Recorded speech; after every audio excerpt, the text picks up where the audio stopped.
रामपुर नाम में एक छोटे से गांव में राजू नाम का एक 18 वर्ष का लड़का रहता था। राजू अनाथ था। उसकी माँ उसे जन्म देते ही चल बसी और उसके पिता ही उसे पालने में एकमात्र सहारा थे। जब राजू 8 साल का था तो उसके पिता किसी काम से जंगल गए थे और फिर कभी लौटकर नहीं आए। उसके बाद राजू पूरी तरह अकेला हो गया। राजू गांव की एक टूटी फूटी झोपड़ी में रहता था। उसके घर के पास ही गांव का सरपंच और उसकी पत्नी रहते थे। उनकी अपनी कोई संतान नहीं थी, इसलिए राजू के माता पिता के गुजर जाने के बाद उन्होंने ही राजू का पालन पोषण किया। ये लो राजू बेटा, यह खाना खा लो और अगर कम पड़े तो मुझे आकर कहना। अरे मौसी, मैं कब तक आपके ऊपर बोझ बनकर बैठा रहूँगा। अब तो मुझे शर्म आती है। अरे बेटा, यह तुम कैसी बातें कर रही हो। अगर तुम हमारे अपने बच्चे नहीं हो तो इसका मतलब थोड़ी ना है कि हम तुम्हें कोई बोझ हो तुम हमारे ऊपर। आगे से ऐसी बातें मत करना, चुपचाप यह खाना खाओ। यह कहकर सरपंच की पत्नी सीमा वहाँ से चली गई। राजू ने आराम से खाना खाया। खाने के बाद जब वह झोपड़ी से बाहर निकला तो सामने ही सरपंच दिखाई दिए। राजू ने उन्हें देखा और सीधे उनके पास पहुंचा। राजू बेटा, खाना खा लिया है ना? जी सरपंच जी, मैं अभी अभी मौसी के खाना देकर गई थी और वह ही खाकर घर से निकला हूँ। हाँ, अच्छा किया। अब तुम बड़े हो गए हो बेटे, अपना ख्याल रखना सीखो। जी सरपंच जी। 8 वर्ष की उम्र से लेकर अब तक आप ही मेरा ख्याल रखते आए हैं। अब मुझे शर्म आने लगी है। अब मैं कुछ काम करना चाहता हूँ। इसमें शर्म की क्या बात है बेटा? हमने तो हमेशा तुम्हें अपना ही माना है, लेकिन अगर तुम्हारा मन फिर भी कुछ करने का है तो सुनो। गांव के पास वाला जंगल अब पहले से खतरनाक नहीं रहा। चाहो तो वहां जाकर लकड़ियां काट सकते हो या शहद इकट्ठा कर सकते हो। जी सरपंच जी, मैं कल ही जंगल जाऊंगा। अब समय आ गया है कि मैं अपने लिए और आपके लिए कुछ कर दिखाऊं। अगले दिन राजू एक कुल्हाड़ी लेकर जंगल की ओर चल पड़ा। कुछ ही देर में वह जंगल पहुंच गया। जंगल में एकदम रखते ही उसने सोचा कि क्यों सरपंच जी ने बचपन से लेकर अब तक मेरी बहुत मदद की है। अब समय आ गया है कि मैं अपने पैरों पर खड़ा होकर दिखाऊं और अब मैं उनकी सेवा करूंगा ताकि उन्हें अपनी संतान की कमी महसूस ना हो और वह हमेशा खुश रहें। अभी राजू यह सोच ही रहा था कि अचानक उसकी नज़र एक कोयल पर पड़ी जो उसे बड़े ध्यान से देख रही थी। अरे यह कोयल मुझे इतनी गौर से क्यों देख रही है भला? इसका आकर तो बाकी कोयलों से बड़ा है और देखने में भी यह डरावनी लग रही है। राजू ने अभी इतना ही कहा था कि तभी कोयल उड़ती हुई उसके पास आ गई और इंसानी आवाज़ में बोलती है, मैं तुम्हें भली भांति जानती हूँ। तुम्हारा नाम राजू है और तुम मोहन के बेटे हो। कोयल को बोलते हुए देखकर राजू बहुत डर गया और बोला, यह कैसे मुश्किल है? तुम हो कोयल और फिर इंसानी आवाज़ में कैसे बात कर रही हो? शायद यह मेरी आंखों का धोखा है। भला कोई कोयल इंसानों की तरह बोल सकती है? नहीं, यह तुम्हारी आंखों का धोखा नहीं है। मैं सचमुच बोलने वाली कोयल हूँ। असल मैं भी एक कभी इंसान थी, लेकिन एक तांत्रिक ने मुझे यह श्राप दे दिया और मैं कोयल की शक्ल में बदल गई। मैं तुम्हारे पिता को रहस्यों के बारे में सब कुछ जानती हूँ। वे कुछ समय पहले जंगल गए थे और फिर कभी वापस नहीं आए। अरे ना जाने कौन हो तुम। मैं ऐसे कैसे तुम्हारी बात पर विश्वास करूँ? कभी सोचा है तुमने, तुम पिछले कई वर्षों से बिना पिता के रह रहे हो, लेकिन गांव में कोई भी तुम्हारे पिता के बारे में बात नहीं करता, तुम्हारी कोई मदद नहीं करता, सिवाय तुम्हारे गांव के सरपंच के। लेकिन मैं तुम्हारे पिता के बारे में सब कुछ बता सकती हूँ। तुम्हारे पिता कभी जिंदा हैं और मुझे यह भी पता है कि वह कहाँ है। अच्छा, तो बताओ मेरे पिता कहाँ हैं? मैं उनसे मिलना चाहता हूँ। मैं तुम्हें ज़रूर बताऊँगी, मगर उससे पहले तुम्हें मुझे इस श्राप से मुक्त करना होगा। राजू को ना जाने क्यों उस कोयल से डर महसूस होने लगा। अरे, मुझे तो लगता है कि यह कोई राक्षस है और मुझे अपने जाल में फंसा रहा है। इससे पहले कि यह मुझे नुकसान पहुंचाए, मुझे यहाँ से भागना होगा। यह सोचते ही राजू तेजी से गांव की ओर दौड़ पड़ा और कुछ पलों में ही अपने घर पहुंच गया। घर पहुंचकर राजू हाँफते हुए बोला, अरे बाप रे, यह जंगल तो बहुत खतरनाक है। यहाँ तो जानवर भी इंसानों की तरह बात करते हैं। मुझे तो लगता है कि वह ज़रूर कोई राक्षस था। मैं अभी कभी उस जंगल में नहीं जाऊँगा। अभी राजू यह सोच ही रहा था, उसके समय सरपंच की पत्नी उसके लिए खाना लेकर आ गई और राजू को घबराता हुआ देखकर यह बोली, राजू बेटा, यह घबराए हुए क्यों हो? और तुम्हें पसीना भी आ रहा है। यह सब खैरियत तो है ना? कुछ नहीं मौसी, बस थोड़ा सा सिर दर्द हो रहा था। अरे बेटा, अगर तबीयत ठीक नहीं है तो काम मत करो। लो, पहले ये खाना खा लो और थोड़ा आराम कर लो। राजू ने मौसी से सर दर्द का बहाना बनाकर सच्चाई छिपा ली।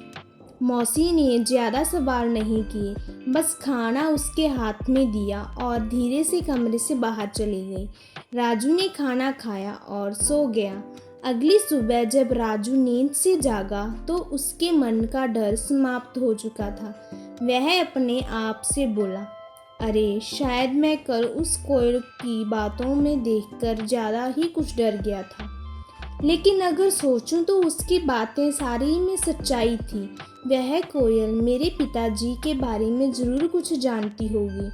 और यह भी सच है कि गांव में कोई मेरे पिताजी के बारे में बात नहीं करता। जब भी मैं सरपंच जी से अपने पिताजी के बारे में पूछता हूँ, उन्होंने हमेशा बात टाल दी। बस इतना ही कहा था कि मेरी माँ जन्म देते ही चल बसी और मेरे पिताजी कई साल पहले जंगल गए थे, जो फिर कभी वापस नहीं आए। मुझे उस जंगल में जाना चाहिए और उस कोयल को ढूंढकर अपने पिताजी के बारे में पूछना चाहिए। यह कहकर राजू जंगल की ओर चल पड़ा और कुछ ही देर में वह जंगल के उसी स्थान पर पहुंच गया। कल उसे वह कोयल मिली थी। वह कोयल वहां पहले से ही मौजूद थी और राजू को देखकर उड़ती हुई सीधा उसके पास आ गई। मुझे पता था कि तुम ज़रूर आओगे, क्योंकि तुम भी अपने पिताजी मोहन की तरह बहादुर हो। मैं सिर्फ इसी वजह से आया हूँ, क्योंकि मुझे अपने पिताजी से मिलना है। तुम कह रही थी कि तुम मेरे पिताजी के बारे में जानती हो, तो बताओ मेरे पिताजी कहाँ हैं? मुझे उनसे मिलना है। कल मैंने कहा था कि उसके लिए पहले तुम्हें मुझे अपने श्राप से मुक्त करना होगा। लेकिन तुम चिंता मत करो, मैं तुम्हारी मदद करना चाहती हूँ। तुम मुझे अपना दोस्त समझो। मैं जानती हूँ कि तुम बचपन से ही गरीबी से जूझ रहे हो और कभी कभी इस बात पर शर्म भी आती है। यह सुनकर राजू उदास होकर बोला, हाँ, तुम बिल्कुल सही कह रही हो। मैं सचमुच गरीब हूँ। बचपन से ही सरपंच जी और उसकी पत्नी मुझे पाला है, लेकिन अब हर वक्त उन पर बोझ बनकर रहना मुझे अच्छा नहीं लगता। मैं जानता हूँ कि अब मैं खुद कमाऊँगा ताकि वह दोनों चैन से बैठ सकें और खुशी खुशी जीवन व्यतीत करें। अगर तुम चाहो तो मैं तुम्हें धन कमाने का रास्ता दिखा सकती हूँ। अच्छा, मगर वह कैसे? तुम मेरी मदद कैसे कर सकती हो? मैं इस जंगल के सारे रहस्यों को जानती हूँ। आओ मेरे साथ चलो। यह कहकर कोयल उड़ चली और राजू उसके पीछे पीछे चल पड़ा। चलते चलते कोयल राजू को एक गुफा के अंदर ले गई। उस गुफा के बारे में किसी को कुछ पता नहीं था, क्योंकि यह जंगल पहले बहुत खतरनाक माना जाता था, इसलिए लोग इस जंगल में आना पसंद नहीं करते थे।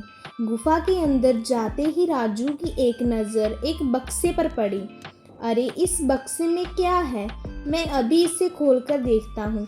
जब राजू ने उस बक्से को खोला तो उसमें बेनिसाब बेइंतहान इतने हीरे जवाहरात निकले। उन्हें देखकर राजू हैरानी से बोला, अरे बाप रे, इस बक्से में तो ढेर सारे हीरे जवाहरात हैं। यह सब सामान किसका है? तुम पहले धनवान बनो, फिर मैं तुम्हें बताऊंगी कि मैं इस श्राप से कैसे मुक्त हो सकती हूँ। और जब तुम मुझे इस श्राप से मुक्त कर दोगे तो मैं तुम्हारे पिताजी से मिलवाऊंगी। मुझे पता है कि वह कहाँ है।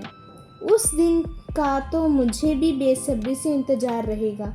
लेकिन एक बात याद रखना, मेरे बारे में किसी को कानो कान खबर नहीं होनी चाहिए। अगर किसी को पता चल गया तो तुम्हारे लिए अपने पिताजी से मिलना मुश्किल हो जाएगा। राजू वह बक्सा उठाकर अपने घर की ओर चल पड़ा। घर पहुंचकर उसने बक्सा एक तरफ रख दिया। उन्हें में सरपंच और उनकी पत्नी राजू के लिए खाना लेकर आए। जब उन्होंने एक तरफ रखा हुआ बक्सा देखा तो सरपंच ने राजू से पूछा, राजू बेटा, यह बक्सा कहाँ से आया है और इसमें क्या है? सरपंच के पूछने पर राजू को कुछ समझ नहीं आया कि वह सरपंच साहब को क्या जवाब दे। इतने में सरपंच की बीबी ने बक्सा खोला। उसमें कीमती हीरे जवाहरात देखकर बोली, राजू बेटा, तेरे पास यह इतने हीरे जवाहरात कहाँ से आए? राजू उन्हें सब कुछ सच बताना देना चाहता था, लेकिन वह कोयल की बातें याद कर रहा था जिसने उसे सख्ती से मना किया था, कि इसलिए उसने कुछ और ही बता दिया। मौसी, मैं जंगल में लकड़ियाँ काटने गया था। लकड़ियाँ काटते काटते मैं काफ़ी आगे निकल गया और वहाँ मुझे एक गुफा दिखाई दी। जब मैं उस गुफा के अंदर गया तो वहाँ मुझे एक बक्सा दिखाई दिया। मैंने उसे वहीं से उठाया और घर ले आया। राजू, तुमने यह ठीक नहीं किया। हो सकता है कि यह सारे हीरे जवाहरात बादशाह के हों। शायद उसने इन्हें वहाँ सुरक्षित रखा हो। अगर यह बात कहीं बादशाह तक पहुँच गई तो वह हमें सख्त सज़ा देंगे। सरपंच के मन में गहरा डर बैठ गया। अगर यह बात किसी भी तरह बादशाह तक पहुंच गई तो हमें सख्त सज़ा दी जाएगी। हमें तुरंत ही यह सोना बादशाह के पास पहुंचा देना चाहिए। सरपंच की बातें सुनकर राजू ने सोचा, अब सरपंच जी को कैसे बताऊं कि हीरे और जवाहरात बादशाह के नहीं, यह तो मुझे वही कोयल ने दिए हैं। लेकिन अगर मैंने सरपंच साहब को कोयल के बारे में बता दिया तो मेरे लिए अपने पिताजी से मिलना मुश्किल हो जाएगा और मेरे लिए इन हीरों के जवाहरात से ज़्यादा अपने पिताजी से मिलना है। राजू के लिए इन हीरे और जवाहरात से ज़्यादा अपने पिताजी से मिलना ज़रूरी था। इसलिए वह सरपंच को कहकर बादशाह को हीरे और जवाहरात देने के लिए राज़ी हो गया। ठीक है सरपंच साहिब, जैसा आप कहें।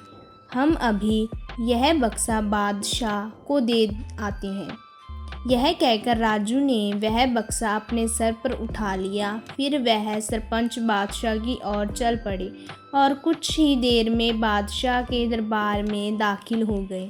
बादशाह के सामने बक्सा रखकर सरपंच ने कहा, बादशाह सलामत, यह लड़का मेरा पड़ोसी है। यह लकड़ियाँ काटते जंगल में गया था और वहाँ एक गुफा में इसे हीरे जवाहरात का बक्सा मिला। हमें शक हुआ कि शायद यह आपका ही है, इसलिए हमें इसे फ़ौरन आपके दरबार में ले आए। यह सब सुनकर बादशाह के दिल में लालच जाग उठा। क्योंकि वह जानता ही था कि बक्सा उसका नहीं है। लेकिन इतने कीमती हीरे जवाहरात देखकर उसके मन में यह ख्याल आया कि यह हीरे जवाहरात असल में मेरे नहीं हैं, मगर जब यह किस्मत से मेरे पास आ गई है तो इन्हें बेकार ना जाने दूंगा। बेहतर यही होगा कि मैं इस लोगों को इनाम दे दूं ताकि वह खुश हो जाएं। यह बक्सा मेरा ही है, मैंने ही इसे वहाँ सुरक्षित रखा दिया था। लेकिन तुम दोनों ने ईमानदारी से यह संदूक मेरे दरबार में लाकर बहुत अच्छा किया।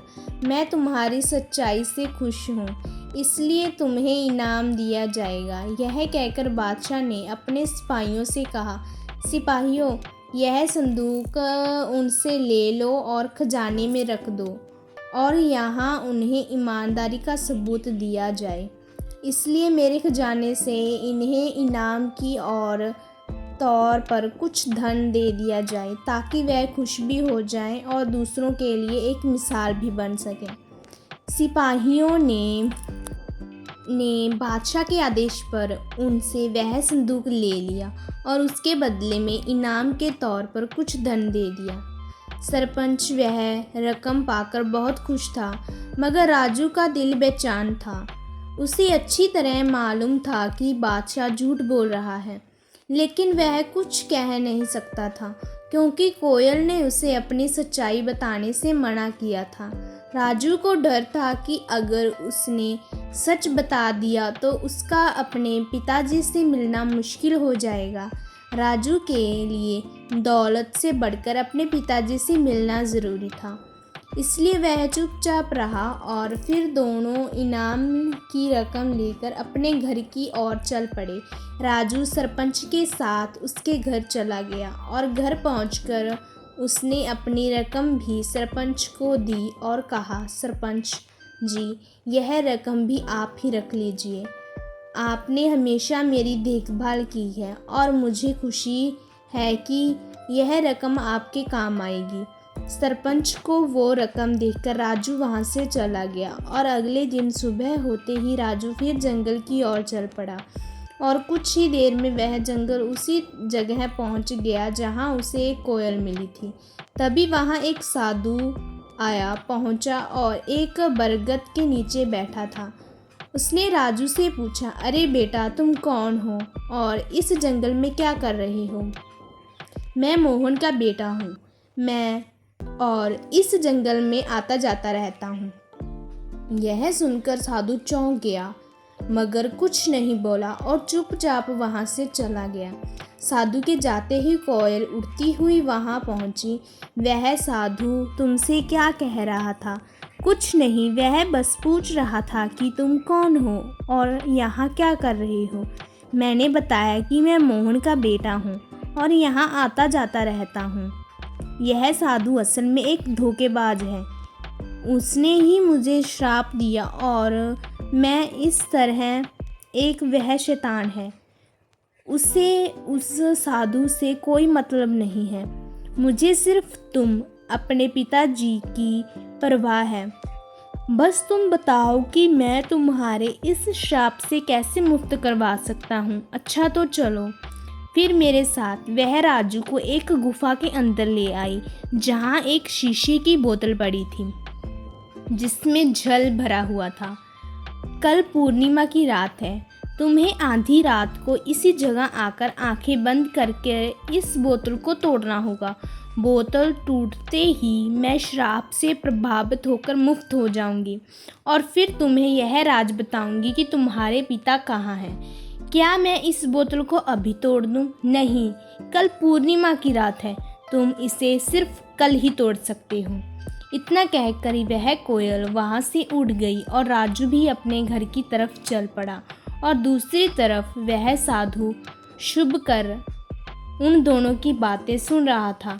वह भी राजू के पीछे पीछे चल पड़ा। जब राजू घर के करीब पहुंचा तो उसने साधु को अपने पीछे आते देखा और वहीं रुक गया।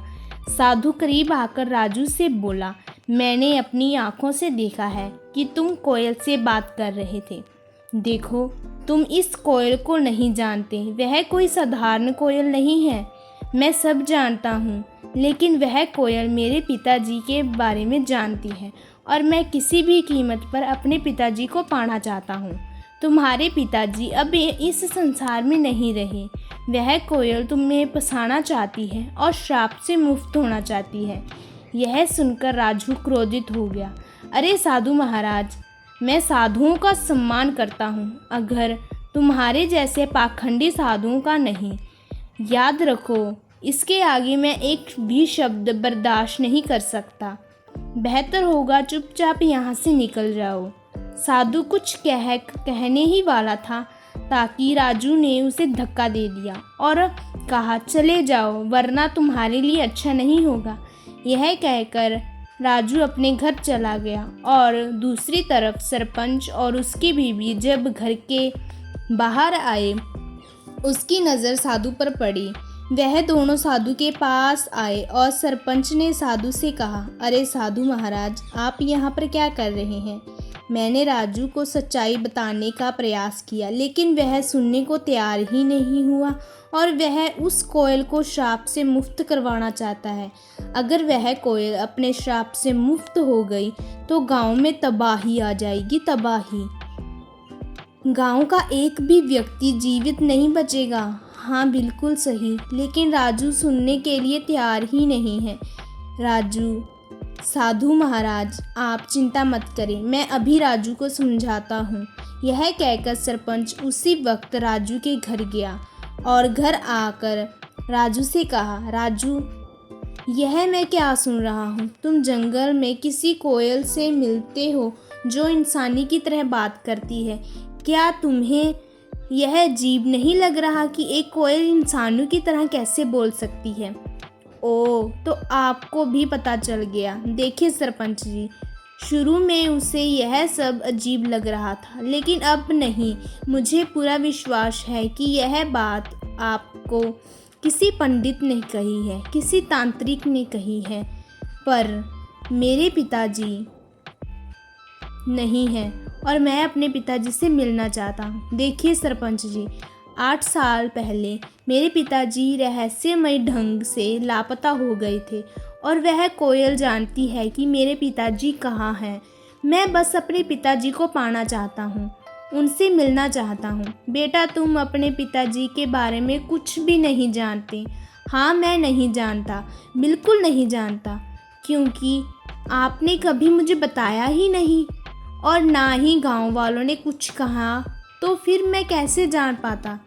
अब मैं किसी भी कीमत पर विश्वास क्यों करूं? बताओ, मुझे सिर्फ कोयल की बात पर विश्वास है और कल पूर्णिमा की रात है। कल मैं उस कोयल को श्राप से मुक्त कर दूंगा और वह कोयल श्राप से आज़ाद होकर मुझे मेरे पिताजी से मिलवाएगी। इतना कहकर राजू गुस्से में घर से बाहर निकल गया। राजू, मेरी बात सुनो। राजू, रुको। सरपंच ने राजू को आवाज़ें दी, मगर उसने एक भी ना सुनी और घर से निकल गया। सरपंच भी घर से बाहर आया और साधु भी घर के बाहर ही खड़ा था। सरपंच ने साधु से कहा, राजू पता नहीं कहाँ गया। अब हमें कल तक का इंतज़ार करना होगा और जंगल में जाकर राजू को बोतल तोड़ने से रोकना होगा। अगली रात साधु सरपंच को लेकर जंगल में उस गुफा के पास ले गया और कहा, यही वह गुफा है जहाँ वह बोतल पड़ी है जिसमें उस डायन कोयल की शक्तियाँ हैं। राजू, यह आता ही होगा, हम एक तरफ छुप जाते हैं। यह कहकर वह दोनों गुफा के एक तरफ छुप गए और उसी वक्त राजू वहाँ आ गया। राजू को देखकर वह कोयल उड़ती हुई राजू के पास आई और बोली, यह साधु और सरपंच आए हैं। वह गुफा के एक तरफ चुपचाप खड़े हैं। वह तुम्हें इस बोतल को तोड़ने से रोकेंगे, पर तुम उनकी बात मत मानना। अगर तुम उनकी बात मान लो तो तुम कभी भी अपने पिताजी से नहीं मिल पाओगे। नहीं, मैं उनकी बात नहीं मानूंगा। ठीक है, तो तुरंत जाओ, वो बोतल उठाकर ले आओ और उसे तोड़ डालो। राजू जल्दी से गुफा के अंदर गया और वह बोतल उठा लिया। जैसे ही वह उस बोतल को तोड़ने लगा तो साधु और सरपंच वहां आ गए। राजू रुको, इस बोतल को मत तोड़ो, तुम यह बहुत बड़ी गलती कर रहे हो। नहीं, मुझे किसी भी हाल में अपने पिताजी से मिलना है। राजू ध्यान से सुनो, यह कोयल कोई साधारण पक्षी नहीं बल्कि एक डायन है। आज से 10 साल पहले जब तुम छोटे थे, इस डायन ने पूरे जंगल में कब्जा कर रखा था। जो भी गलती से इस जंगल में जाता फिर कभी लौटकर नहीं आता। अब तुम्हारे पिताजी ने मैंने मिलकर ठान लिया था कि इस को रोकना ही होगा। हमने साधु महाराज से उपाय पूछे। उन्होंने बताया कि इस अभिशाप को ख़त्म करने के लिए तुम दोनों में से किसी एक को जंगल के पास वाले कुएं में अपनी जान देनी होगी। तुम्हारे पिता बहादुर से आगे आए और वह बलिदान स्वयं देने का निश्चय किया। उन्हें कुएं पे छलांग लगाई और साधु महाराज ने उस डायन की सारी शक्तियाँ एक बोतल में कैद कर लीं और उसे कोयल में बदल दिया। इस तरह यह जंगल सुरक्षित हो गया, मगर यह राज हमने किसी को नहीं बताया। गांव वाले कुछ नहीं जानते, यह बात सिर्फ मुझे और साधु महाराज को मालूम थी, इसलिए हमने तुम्हें भी कभी नहीं बताया। लेकिन अगर तुमने यह बोतल तोड़ दी तो यह सिर्फ मैं अपने असली रूप में आ जाएगी। यह सिर्फ उसकी एक चाल है। यह लोग झूठ बोल रहे हैं, सच्चाई वह नहीं जो मैं कह रही हूँ। अगर मेरे मन में कोई चाल होती तो मैं तुम्हारी मदद क्यों करती? क्या गांव वाले ने भी कभी तुम्हारी मदद की? तुम्हें धन सामान हीरे मोती सब मैंने दिए। अब मैं तुम्हारे पिताजी से मिलवा भी रही हूँ। राजू भ्रम में पड़ गया और उसने वह बोतल ज़मीन पर फेंक कर तोड़ दी। फिर अचानक एक रोशनी के साथ कोयल एक डायन के रूप में आ गई। राजू, तुमने मेरा बड़ा काम आसान कर दिया। अब मैं आज़ाद हूँ। अब तुम्हें सब की शामत आ गई है। आज मैं तुम में से किसी भी को जिंदा नहीं जाने दूंगी। राजू, तुमने बहुत बड़ी गलती कर दी। अब यह डायन हमें किसी भी हाल में जिंदा नहीं जाने देगी। मुझे माफ़ कर दीजिए सरपंच साहिब, मैं इसकी बहकावे में आ गया था। क्या अब इसका कोई हल नहीं है? इसका बस एक ही हल है कि हमें तुरंत उस कुएं के पास जाना होगा। यह कहकर वह तीनों कुएं की ओर भागे और वह डायन भी उनके पीछे पीछे आ गई। वहां पहुंचकर साधु ने कहा, अगर तुम इस डायन के छुटकारा पाना चाहते हो तो तुम दोनों में से किसी एक को कुएं में अपनी जान देनी होगी। साधु की बात सुनकर राजू तुरंत बोला, यह मुसीबत मैंने मोल ली है, इसलिए इसमें मुक्ति भी मैंने ही दिलवाऊंगा। यह कहकर राजू ने एक कुएं में छलांग लगा दी और अपनी जान कुर्बान कर दी। साधु ने तुरंत डायन को फिर से एक कोयल के रूप में बदल दिया, मगर इस बार उसके पास इंसानों की तरह बोलने की शक्ति भी नहीं रही। सरपंच को राजू के जाने का बहुत दुख था, मगर यह क्या कर सकते हैं, इसलिए वह घर लौट आया और धीरे धीरे फिर से हंसी खुशी जीवन बिताने लगा अपनी पत्नी के साथ। अगर वीडियो अच्छी लगी हो तो लाइक, सब्सक्राइब, कमेंट, शेयर ज़रूर करना। ऐसी ही अनोखी वीडियो के लिए मेरे चैनल को सब्सक्राइब करना। धन्यवाद।